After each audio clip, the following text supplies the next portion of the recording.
What's up, guys? This is Evan for Grips.com, continuing the Partypoker Bankroll Challenge. Now, for those of you who weren't watching this weekend, I had a nice little string of luck, which is going to help us out with our challenge greatly. I played a qualifier for the weekly 200K guaranteed that runs on Sundays on Partypoker. It's like a $200 buy-in, and the structure is like pretty good. And the payouts are really huge. Like first place is like 50K, and yeah, I played a small qualifier, took a shot, made it into the tournament, and although I would have liked to have done better, I managed to finish in the top 50 for like $600 or $700. So that really helps our cause because now we have a proper roll for 25 NL, and I'm gonna do the right thing and keep playing 25 NL for a while. Like I don't want to immediately jump to 25-50 cent just because I got enough buy-ins to like aggressively play there. I'd rather do the responsible thing and stick with the limits. Man, what's going on with these wait lists? Can't get on no games. Yeah, I want to do at least 5-6 videos at each limit. 5 cent, 10 cent, 10 cent, 25 cents, so you guys can get the full learning experience.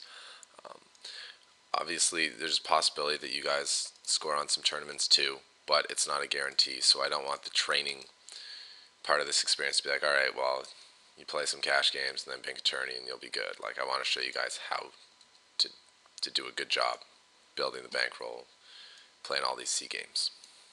So, we're going to be playing 4 tables on screen, as per usual, and like 7 million tables off screen. And anytime an interesting spot comes up, I'll bring it over. And this time, I don't have to worry about being fucking full bankroll on table and them telling me you don't have enough to reload, because we got heaps in the account now. And hopefully we can finish the video with more than we started up.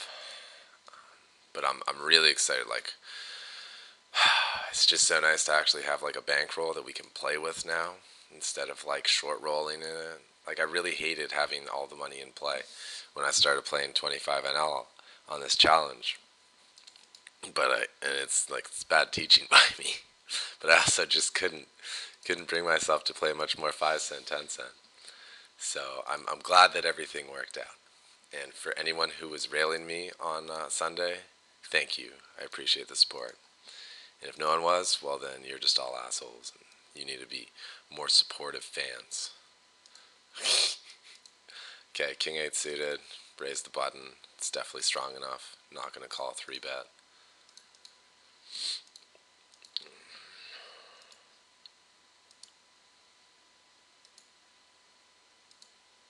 Just trying to get some more games on the side. Sorry if I'm a little distracted. I feel like I say that every video. I'm just such a junkie. I just want to play all the time in so many games. Alright, this board's pretty dry. Table 2. Just gonna fire a C-bet.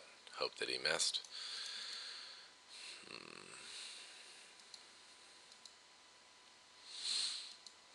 Somewhat of a scare card. I'm gonna fire off. Oh, it's good to have money behind. I can get called down here and it won't ruin our chances of doing well. So I mean, maybe he's gonna call me with the 10. I don't know. But I'm gonna bet big and hope that he just doesn't have Queen 10, because that's the only one that calls me for sure. I mean, if he's got a set, he's calling me too. But if he just has like Ace 10, you gotta be afraid of that Queen, bro. Queen. Got him. All right. Outer table, raise 4s, king high dry board, c-betting this every time with every hand. I'm not going to fire more bullets. This hand's over. Not worth watching. 4s on table 4. Not going to c-bet that kind of board. So many draws out there on the jack 9-8 flush draw. There's just tons of shit going on. 2 players in there. We're going to get check raised a bunch. And the guy had a king on that outer table I showed you, so it makes sense that he would call us there. Alright, we got aces somewhere here, and we got jacks somewhere here. And the ace jack suited, I'm going to 3-bet You guys opening a lot of pots, and so far his fold to 3-bet is 100%, and I'd rather play this hand with the lead, so that's why I'm going with the 3-bet instead of a just call.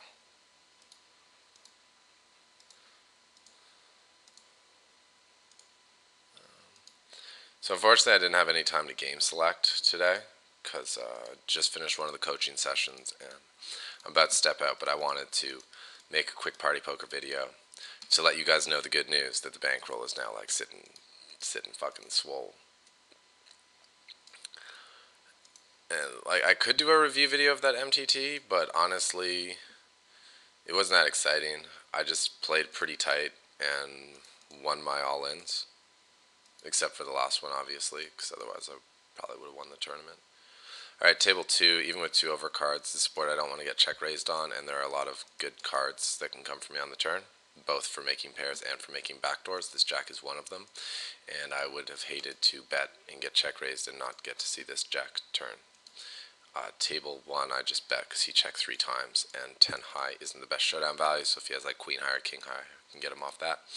Table 2, price isn't great with just a straight draw, but the pairouts might be good, and I can probably represent some rivers as well and make this guy fold, so I'm going to call, and that is not one of the rivers that I'm going to try to represent. But I could bet like hearts too. I could maybe bet on a 7. Damn, he checks. Oh, this is going to be really painful if he just has like ace queen. You probably 3 with that. I mean, he should have a pair. Top set. Yeah, good job trying to get that value, bitch. You ain't trapping me. I'm too smart for you. Wiggle right out. No problem. And that's why, I mean, if we hit the straight, especially with the ace, we're getting paid.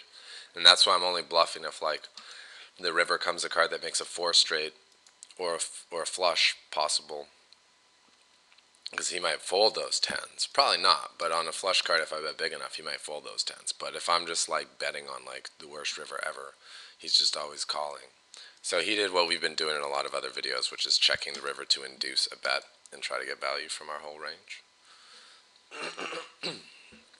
Unfortunately for him, we were too smart for his silly little antics.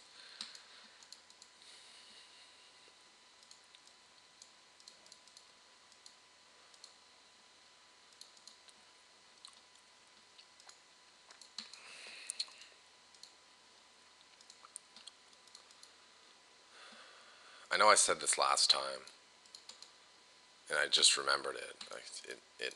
It eluded me. That I said I'd make these videos during, like, prime time. Like when the tables are all really fishy, so we can have the best chance of making money. Here's a spot with pocket 4s where I call. The opener is extremely tight, playing 17-11, so I think if I hit a set, I can get paid. Kind of the same with the 9s here. 9s are a better hand, obviously, but they're not a monster. And that guy checked the king 7-5 flop, so I actually opted to bet. And he check raised me like a boss. The first time and someone checks to me as the pre-flop raiser, I'm going to be betting 100% of the time to see how they react. If they are check folding on boards that they don't like, then you're going to be making a good amount of money just by betting every single time they check to you. If they're capable of check raising, which I knew was a possibility with that guy being so tight, there actually aren't very many hands he's going to like check fold there. But I needed to bet to find out, and now that I know he's capable of check raising, I put a note on him, and next time he checks to me there, I'll just take a free card and have an extra 4% chance to hit my set. Nothing wrong with that.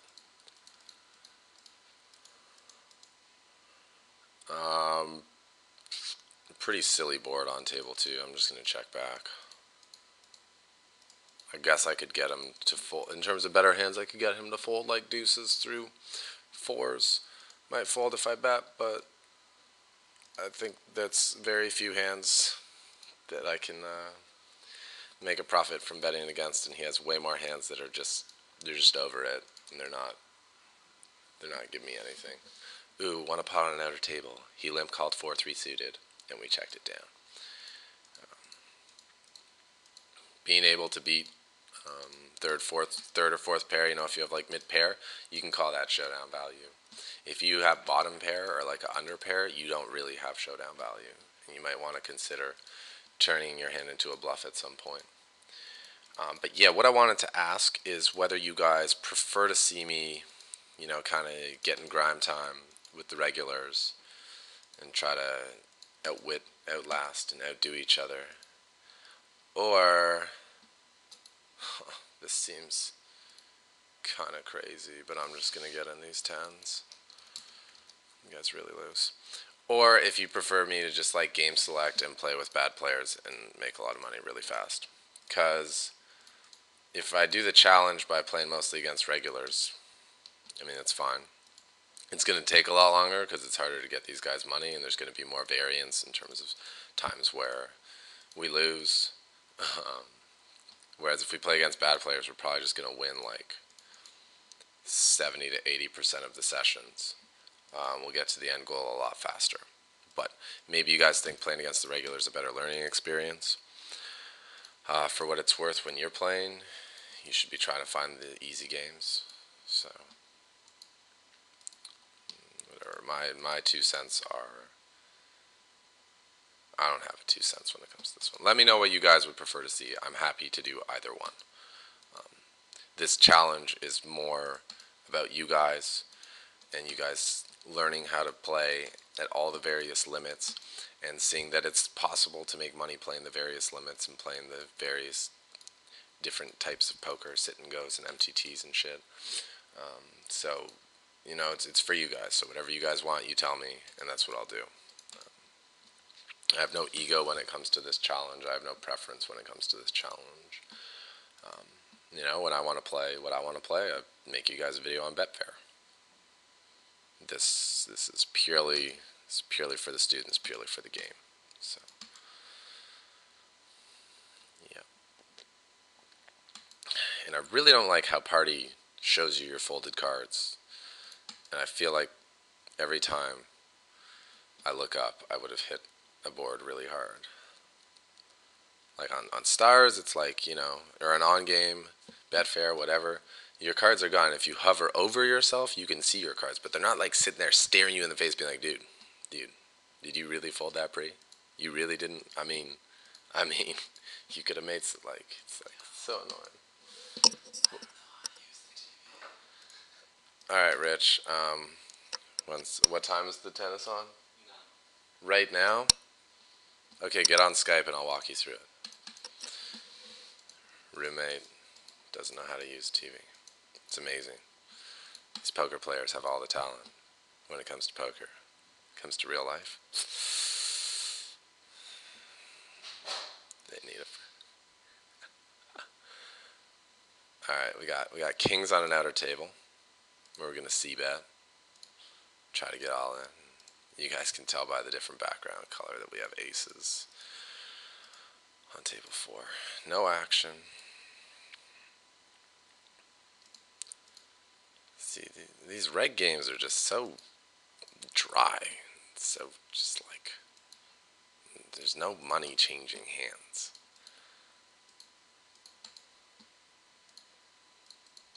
It's like 4 people fighting over 1 fish. Whereas if we play at night, I mean, it's like at least 3 fish. Sometimes, that was close. That was close. And it's just easier to make more money when there's fish at the table, but whatever. Trying to decide if I 2-barrel, if he will fold like a pocket pair. And I think he might.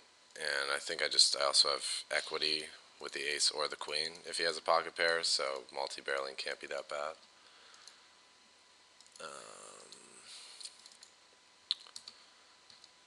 So I'm just going to go for it. If he's got a king, he's obviously not folding, but if he has a pocket pair on that board run out, it's going to be tough for him to call. Success. I love when the board runs out nice. And I really hate that I keep folding on table 3 to a guy who's playing 9-5. Seems like a bad idea.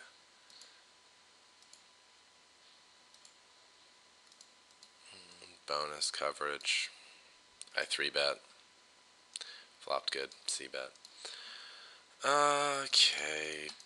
Bet turn because he can call me with ace queen. The unlikely king queen. 10-9. You can also have sets. Like, I'm not guaranteed to be good here with the kings. And I really don't love that jack on the turn. God. Brutal. Well, it's sick. We're getting about 3-1. And I don't know if we have the implied odds. I'm going to front shove if we hit. That's one of the cards that gives us a hand. I'm going to hope he has a set and front shove. I was obviously more looking to hit the straight, but I assume the set's good too. And he might even fold 9-8, which is pretty sick, and I don't think he has ace-queen. But on brick rivers, oh, we got action. This guy 3-bet on table, whatever, 12. And normally I don't call with king-queen, but his 3-bet was like 25%, which is super fucking wide. So I figured king-queen's ahead there enough, and yeah. And here on table, we'll call it 16, I guess. We got check raised on the flop, and with a strong draw, we're definitely going to call. One sec.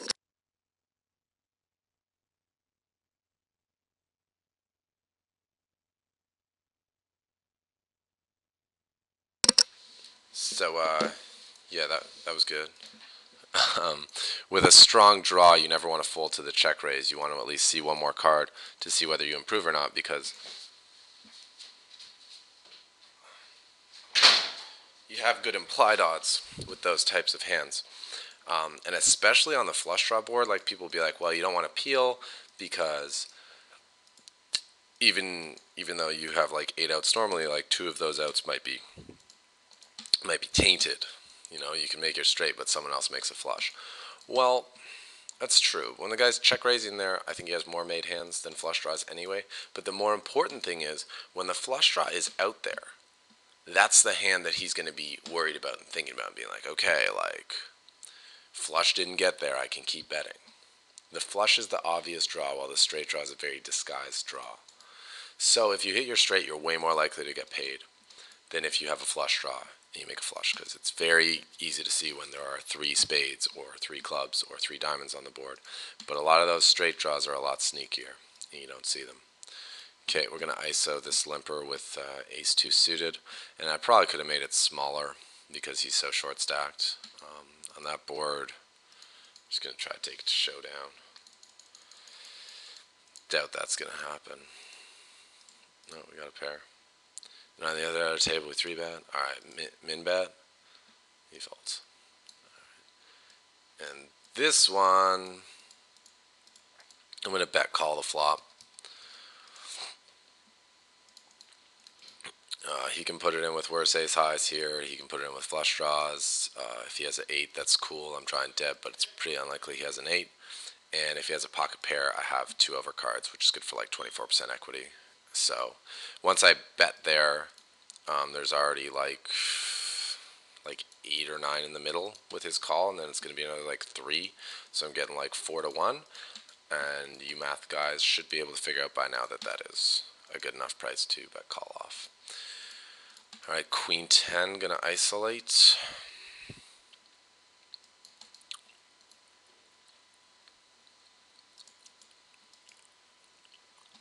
Ace 3, offsuit on table 3, not gonna complete. Suited I would, offsuit I think it's a waste of money. You're like trying to put yourself in a shitty situation. Like, other than your best case situation, most of the ones you end up in are pretty shitty. Oh, we flop 2 pair, gonna bet a little money with that 2 pair, take it down. Dude, these games are so brutal. There's no action. Also like to take a poll. How many people would prefer me to do this challenge on Betfair, where people actually give action? Just saying. Just throwing it out there. I know one person was down.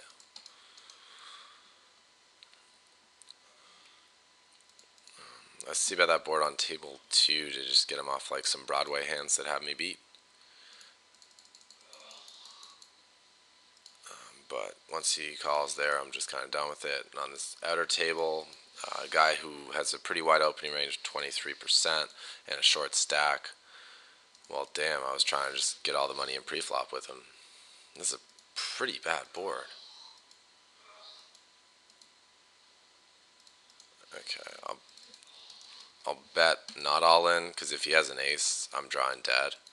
So I don't need to risk the full $6. I'll just risk $3 and save a small amount on the times that he's got it.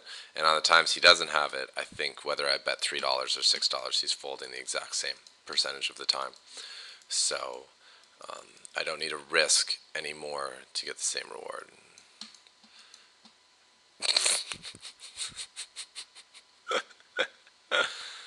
And I had the best hand. Maybe a good thing I didn't go all in. Oh, they knew I had aces. Give me a walk. Why don't you? I don't need the action. I haven't been waiting 20 minutes to get pocket aces. I love getting walks. Right? Who doesn't?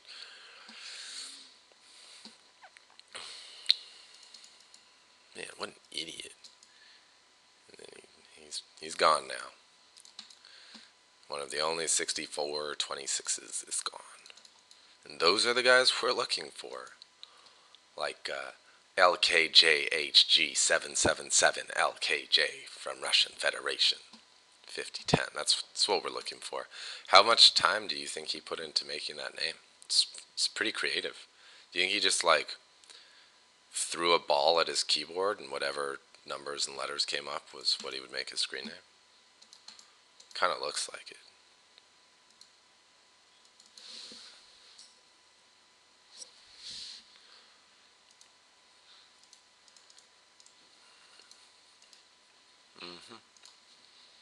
And I think that's something worth talking about, that the more thought someone has put into their screen name, it probably also shows how much thought and effort they put into their poker game as well. If someone doesn't even have 2 minutes to come up with a decent screen name, they're probably not going to spend any time trying to learn anything. They're just a button clicker, just like a straight gambler. And this is going to be a good person to have in your game. Whereas when someone, has, maybe a poker-related name or, nice capitalization and stuff on their name, like frog, a fish on table 3. I mean, something. And like see you run. There's a little wittiness to that name. There's a little creativity going on there. So that probably means that they also, have a little something going on when they play. I guess I'll stab here on table 3 since 10 high is not going to win.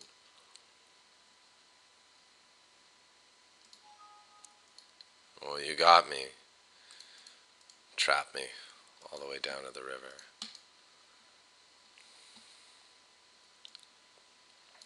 Brutal. Can't believe they got me.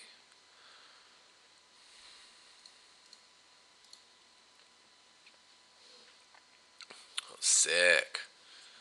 Likajuguhaga 777, winning all the money.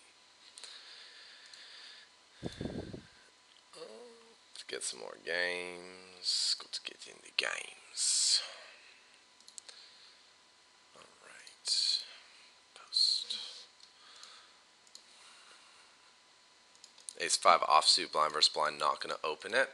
I like to have a minimum of ace-8 offsuit if I'm going to open blind versus blind against a regular opponent, barring no other reads. Any suited ace is good enough. And the adjustments are obviously against the weaker opponents, raise all aces, and against someone who's going to make it really tough for you, maybe just play really tight. Wait for like ace-jack plus. Nothing wrong with that.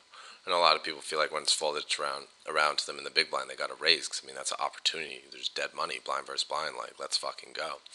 And, like, it's just because you can't auto-fold, and you just, when the situation comes, you're like, oh shit, time to make a decision. Like, really? It's not folded around to you that much blind versus blind, and most people play more hands than they need to from those positions, so don't feel like you need to be one of them. You can just play a legit range, and it's fine. Pair and a flush draw on the bonus table. I'm betting. I get shoved on. I'm calling. My equity's great against anything but a set, and even against a set, my equity's fine. Min raise blind versus blind from our fancy named friend. Never folding. I'm getting good pot odds. I have position. He's retarded. Now he overbets. I'm just going to raise call off. I don't know. Maybe it's ambitious, but I feel like top pair is going to be good here. Hope he has a draw. I don't even get a C. Ah, dude, you got me. He tricked me with that overbet. Oh well, he only had half a stack. Didn't even hurt too much. And it's interesting actually because today during the coaching session, the guys were saying that at micro stakes the overbets actually usually mean like really strong hands, and I didn't know that. I'm used to overbets just being like, dude, like what are you doing? Why would you ever do that?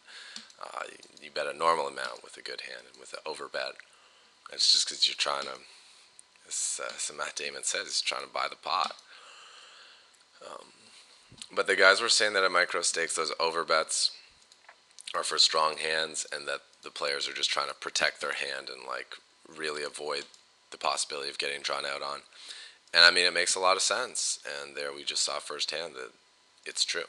So, you know, if I could do it all again, I would call the flop, and I would call the turn, I would call the river, and I would still end up losing a big pot. But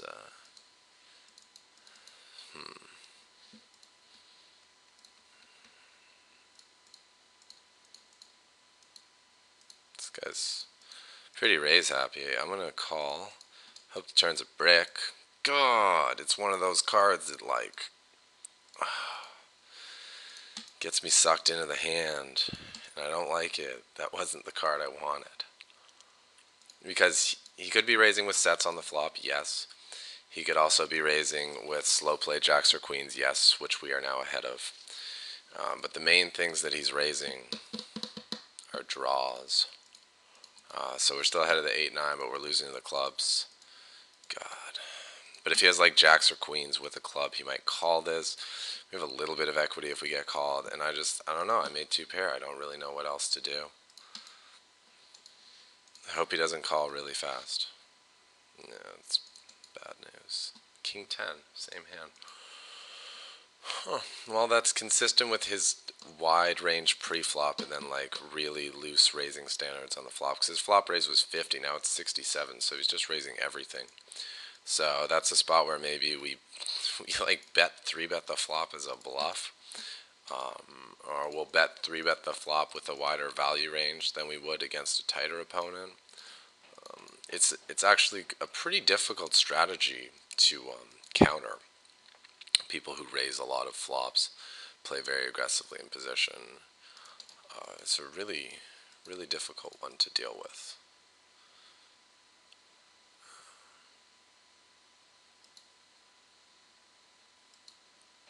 No, I'm a raise. I'm a 3-bet. God. Russia, man. I'm not folding top pair.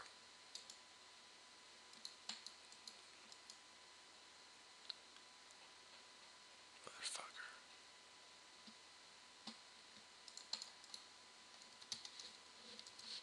Hopefully my C-bet will work on table 3.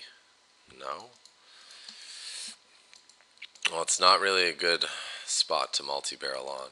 For him to call there and then check call the flop. Could be slow playing an overpair. He could have like a 10x type hand. Either way, doubt he's folding another bet, so I'll check back, try to improve, and if I don't, probably just surrender on the river. Rasha.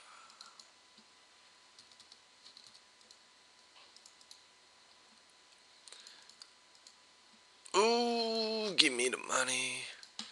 Give me the money. Ooh, flop the joint, call the 3-bet, flop the joint. Full point. We won't bet 420 this time. We'll bet 415. Well, if he's got a flush draw, he's folding. If he's got a king, he's calling. Yeah, no good. I'll just bet. I want to bet too big that river could be kind of scary for him if he has a king. If the river had been like a jack or a queen or something, I definitely would have bet massive. But the fact that four straight was possible, I just want to bet him out that he could call easily with a king and not have to like think too much about it. So the hand that I flopped a straight, I raised and got three bet, and then someone called. And once someone calls and you get to close the action multi-way with a sweet little suited hand, you got to do it. And well, I got lucky. And he, wait a minute, did he flop a, which table? It's this table. Did he flop a set or did he just have an underpair? He, what are you doing, Russia? All in. I'm timing out. That's not good. I guess I'm playing too many tables. Oh man, he had pocket fives and just went all in on 9, 6, 10. I saw that on the river he had a set, so I assume he flopped it, but he just has no clue what's going on. He put it in really bad. All right, cool. I'll take it.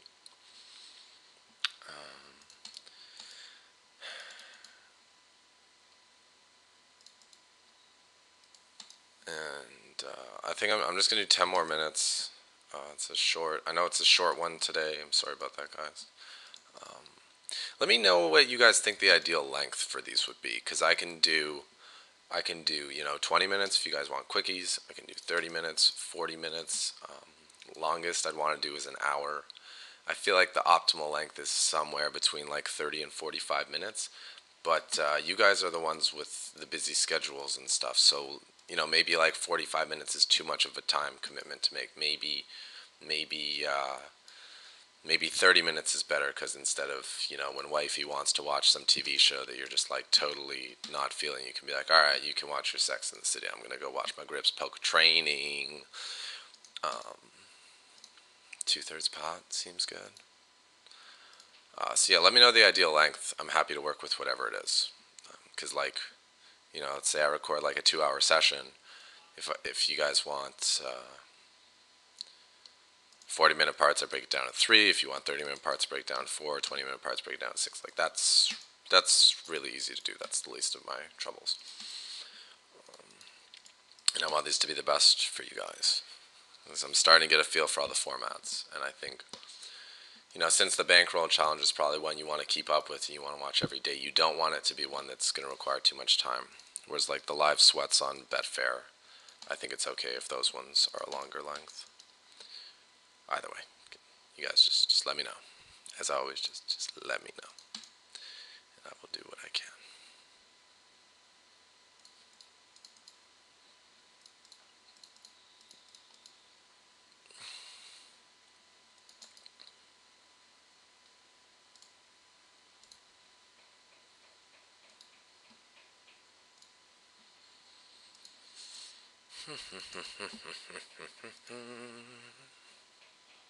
Yeah, online poker is so much fun. You know, Greggy was saying he's sad that he's got to put his online poker career on ice while he gets ready for the final table, because he just loves it so much. And like coming from a gaming background, I'm the same way. Like I would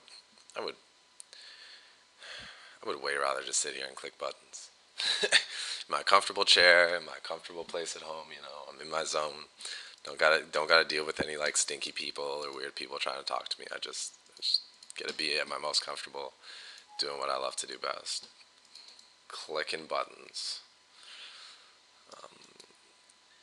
And like live poker's cool, that's socializing and stuff. You can meet some cool people, and it's good to do it sometimes. But like, if I could only have one of the two for like for the rest of my life, take online poker. It's not even close.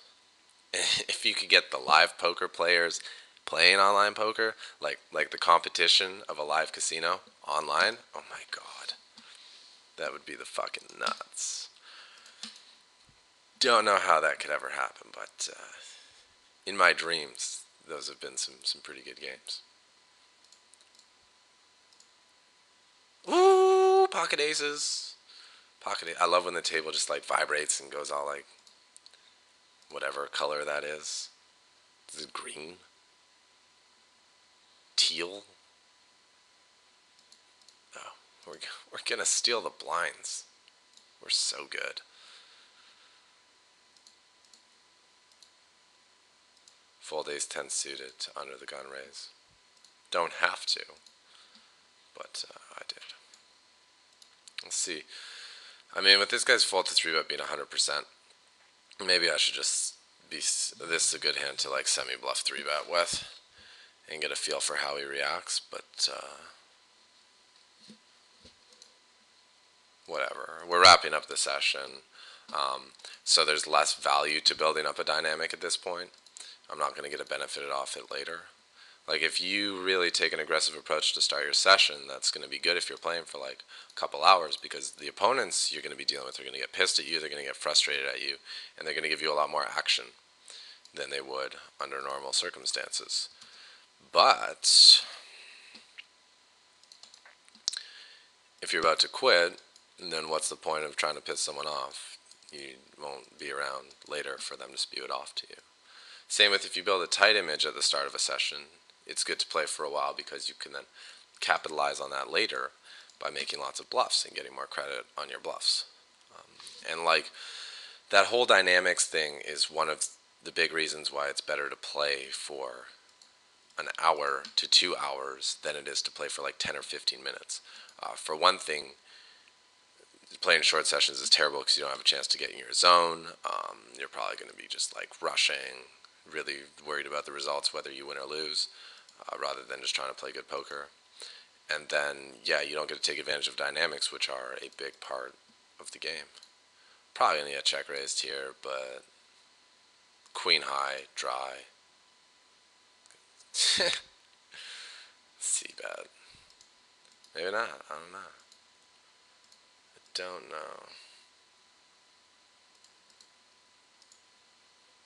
Flop top pair, top kicker, one of the other tables.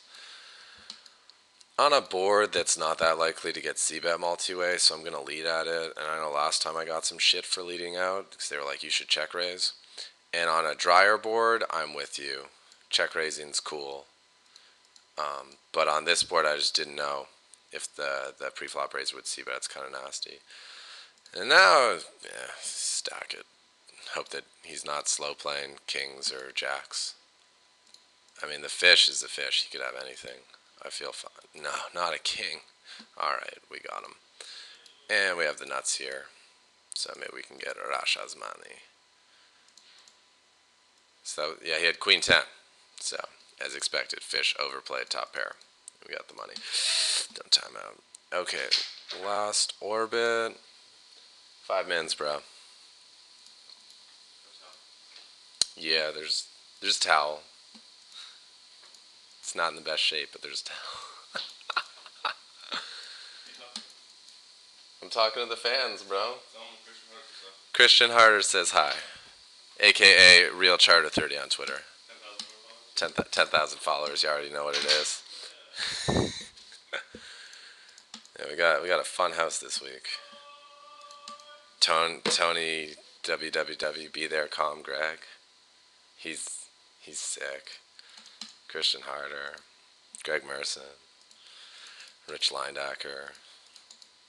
Bosses. Just bosses. I don't know what's going on this hand here. I think I min-raised the button and then like bet a couple times. I'm just going to check the river. It's kind of thin to go for another bet there. Nice flop call. Didn't see that coming. No way. Ooh, I have a flush. Value bet. I don't like these tables where I can't uncheck auto post blind. It's like they're just trapping you into playing. Not cool, party. Not cool.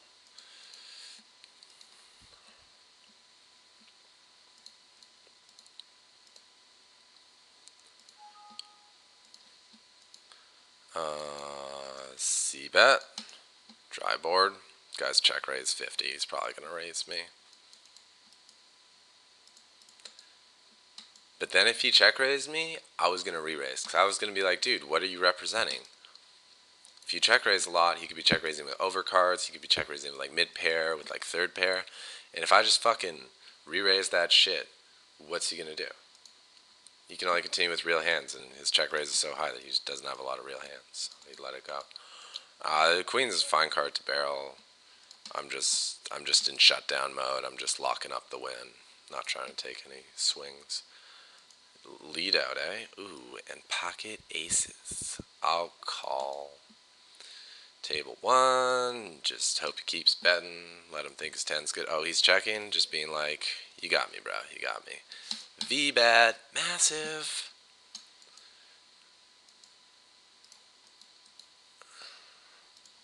I'm not going to get trapped into posting the big blind. So I'm going to fold twos.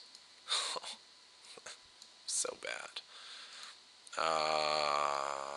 Bet small with the aces so that he can call with all his pairs. And then we check turn to not scare him off. He's got a king. And now if he has ace high, he'll check, but we have two aces, so that's unlikely. And if he has a pocket pair, it got counterfeit, so he should bet it on the river. And he should bet miss spades. He should bet everything on the river because everything got counterfeit. Motherfucker. What do you have? Oh, right. Can't find out. Can I? I can! I can see what they have on Partypoker. Sweet. Alright, ace high. So, should have bet river. But I didn't. Whatever. Moving on. Moving on. I'd keep these tables up, but like, I mean, they're trying to make me post.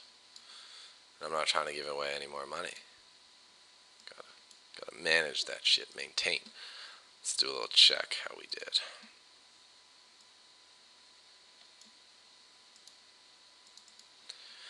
So I don't remember like exactly penny for penny, dime for dime what we started the session with, but I believe that it was around 800 even.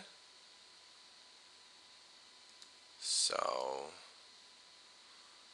that looks right. So we have 800 and it keeps, make up your mind.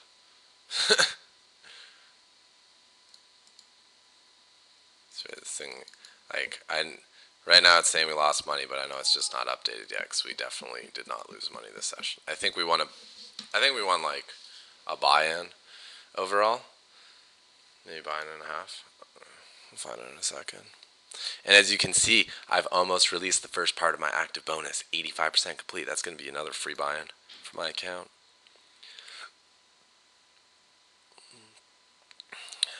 I mean, I guess this could be right that we have 816, but I don't remember losing any big pots, and I feel like we won like 3 medium-sized ones.